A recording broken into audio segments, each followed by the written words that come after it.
श्री स्वामी समर्थ अवधूत चिंतन श्री गुरुदेव दत्त। श्री स्वामी समर्थ। स्वागत आहे तुम्हा सर्वांचं आपल्या मराठी यूट्यूब स्वामी संदेश वास्तू टिप्स या चॅनलमध्ये। स्वामी महाराजांच्या कृपेने तुमच्या सर्व चांगल्या इच्छा पूर्ण हो ही स्वामींच्या चरणी प्रार्थना करते आणि आज या नवीन व्हिडिओला मी सुरुवात करते। आज आपण या व्हिडिओमध्ये अशा घरात नेहमी लक्ष्मी येते ह्या गोष्टी नक्की करा। तर कोणत्या घरामध्ये लक्ष्मीचा वास राहतो, लक्ष्मी कायम त्या घरामध्ये नांदते, तर या गोष्टी कोणत्या आहेत त्या आज आपण या व्हिडिओमध्ये पाहणार आहोत। त्यामुळे तुम्ही हा व्हिडिओ शेवटपर्यंत नक्की पहा। चॅनलवरती नवीन असाल तर सबस्क्राइब करा आणि असेच माहितीपूर्ण व्हिडिओ पाहण्यासाठी बेल आयकॉनलाही प्रेस करा। आपल्याकडे भरपूर पैसा व धनसंपत्ती असावी असे सर्वांनाच वाटते।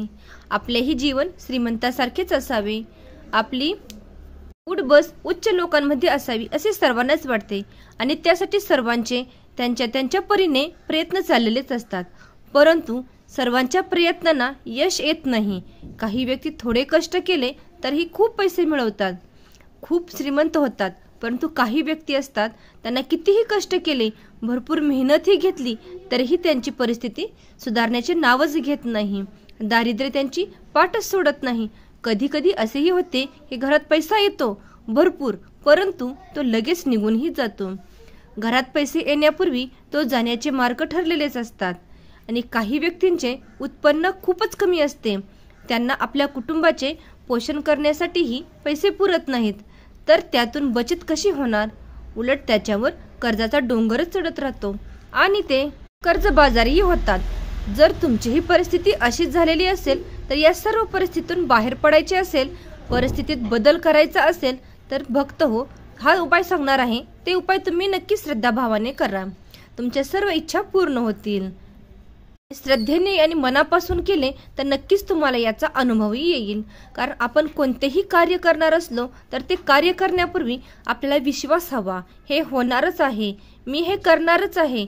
आपल्याला असा दृढ विश्वास असेल तरच आपले कार्य संपन्न होईल। म्हणून मनात श्रद्धा व विश्वास ठेवून ही कार्य करावी। म्हणजेच फक्त 2च महिन्यात तुम्हाला या सर्वांचा प्रभाव जाणवेल की तुमच्या परिस्थितीत फरक पडलेला आहे। उत्पन्नाचे विविध मार्ग दिसतील, उत्पन्नात वाढ होईल, खर्चाला आळा बसेल, पैशाला पैसा टिकेल, त्याचप्रमाणे बचतही होईल आणि आपण कर्जापासूनही मुक्ती व्हाल। चला तर मग जाणून घेऊया उपाय कोणते आहेत। पहिला आहे मीठ। घरातील मीठ म्हणजे साक्षात देवी लक्ष्मी म्हणूनच मानली जाते। घरातील मीठ कधीही संपूर्णपणे संपू देऊ नका। बरणीत थोडेसे मीठ शिल्लकच असले पाहिजे। त्यापूर्वीच तुम्ही एक नवीन मिठाचे पॅकेट घरात आणून ठेवावे। परंतु मीठ आणताना या गोष्टीकडे लक्ष द्यावे की त्या दिवशी शनिवारी नको, शनिवारी कधीही मिठाची खरेदी करू नये। शक्यतो मिठाची बरणी अर्ध्यापेक्षा खाली जाऊच देऊ नये, त्यापूर्वी त्यात मीठ भरावे। तसेच मीठ नेहमी काचेच्या बरणीतच ठेवावे, इतर कोणत्याही धातूच्या भांड्यात मीठ ठेवू नये। असे म्हणतात की आपल्या उत्पन्नातील 15% वाटा हा भगवंतासाठी धर्मांसाठी वापरावा। परंतु ठरवून मोजून मापून आपल्यालाही शक्य होत नाही। कोणालाही काही देण्यासाठी भरपूर दानधर्म करावा असेही होत नाही। 1 रुपयाचे दान केले तर त्या बदल्यात आपल्याला 100 रुपये मिळतात। दानधर्माचे आपल्याला शास्त्रामध्ये फार महत्त्व आहे। हे दान केल्याने आपले दुर्भाग्य सौभाग्यात बदलते। तसेच अन्नदान केल्याने घरात कधीही धनधान्य ही कमी पडत नाही। आपल्याला शक्य होईल ते तसे अन्नधान्य, पैसे, कपडे, गरजेच्या वस्तू आपण जे काही इतरांना देऊ शकतो ते जरूर द्यावे। आपण कितीही गरीब असलो, आपल्या उत्पन्नात कितीही कमी असली तरीही निदान अमावस्या व पौर्णिमेच्या दिवशी तरी दान जरूर करावे। या उपायामुळे आपल्या परिस्थितीत खूप वेगाने बदल घडू लागतात। भक्तांनो, 2 हाताने देऊन तर बघ, भगवंत तुम्हाला सहस्त्र हाताने देतील। पुढील उपाय म्हणजे आपल्या घरातील मुली, नंदा जेव्हा माहेरी येतील त्यांचा आदर सत्कार करावा, त्यांना मान सन्मान द्या। कारण असे म्हणतात मुलींचा व नंदेचा आदर सत्कार करणे म्हणजे साक्षात देवी व लक्ष्मीचा आदर करणे होय। त्यांना कधीही रिकामी हाती घरी पाठवू नका, काही ना काही जरूर द्या। साडी, शृंगाराचे सामान, पैसे, तुम्हाला जे काही शक्य असेल ते योग्य वाटेल ते जरूर द्या। इतरांना देण्यापेक्षा आपल्या मुलींना व नंदांना दिल्याने त्यांची काहीतरी अधिक पटीने आशीर्वाद आपल्याला प्राप्त होतात. मुली घरून नेहमी हसत खेळत गेल्या पाहिजेत. ज्या घरातून मुली रडत ओरडत जातात त्या घरात कधीही बरकत राहत नाही. म्हणून मुलींना व नंदांना सन्मान करा. त्यांना जे शक्य होईल ते देण्याचा प्रयत्न करा.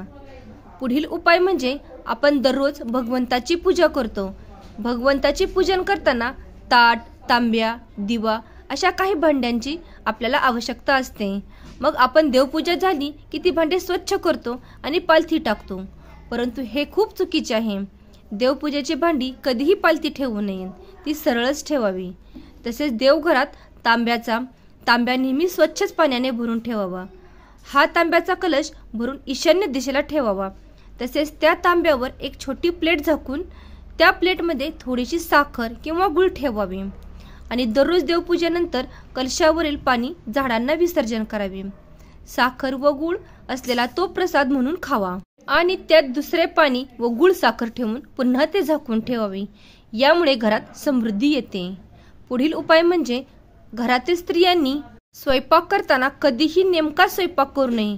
घरातील सगळ्यांचे जेवण झाले की संपूर्ण भांडी अगदी रिकामी झाली की संपूर्ण भांडी अगदी रिकामी होऊ नये. कधीही एखादी पोळी किंवा थोडीशी भाजी, भात काहीतरी शिल्लक राहायलाच हवे. दुसऱ्या दिवशी आपण ती कुत्र्यांना किंवा इतर प्राण्यांना दिली तरीही चालेल. परंतु जेवण झाले की लगेच सर्व भांडी रिकामी होऊ नये. कारण आपल्या स्वयंपाकात देवी लक्ष्मी असते आणि संपूर्ण स्वयंपाक संपणे व भांडी रिकामी होणे म्हणजे देवी लक्ष्मी घरातून जाण्याचा हा संकेत आहे. आपली देवपूजा झाली की आपण देवाची आरती करतो. हे खूप शुभ आहे. आरती करताना 2 कापराच्या वड्या आणि लवंग टाकून घंटी वाजवत संपूर्ण घरात व घरातील प्रत्येक खोलीतून कापूर फिरवावा. कापराच्या सुगंधाने आणि घंटीच्या आवाजाने आपल्या घरातील संपूर्ण नकारात्मकता आणि वाईट शक्ती घराबाहेर निघून जाते आणि घरात सकारात्मक ऊर्जेची निर्मिती होते. ज्या घरात सकारात्मक ऊर्जा असते तिथे देवी लक्ष्मी आनंदाने आगमन करते. म्हणून देवपूजेनंतर घरातील प्रत्येक कोपऱ्यात कापूर व घंटी फिरवावी.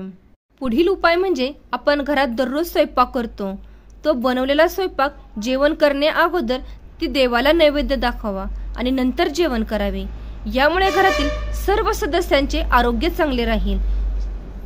अशा प्रकारे आज आपण अशा घरामध्ये नेहमी लक्ष्मी राहते तर कोणत्या घरामध्ये लक्ष्मीचा वास राहतो हे आज आपण ह्या व्हिडिओमध्ये पाहिले आहे. जर तुम्हाला माझा व्हिडिओ आवडला असेल तर तुमच्या मित्रपरिवाराला शेअर करा. चॅनलवरती नवीन असाल तर सबस्क्राईब करा आणि असेच माहितीपूर्ण व्हिडिओ पाहण्यासाठी बेल आयकॉनलाही प्रेस करा. श्री स्वामी समर्थ. अवधूत चिंतन. श्री गुरुदेव दत्त.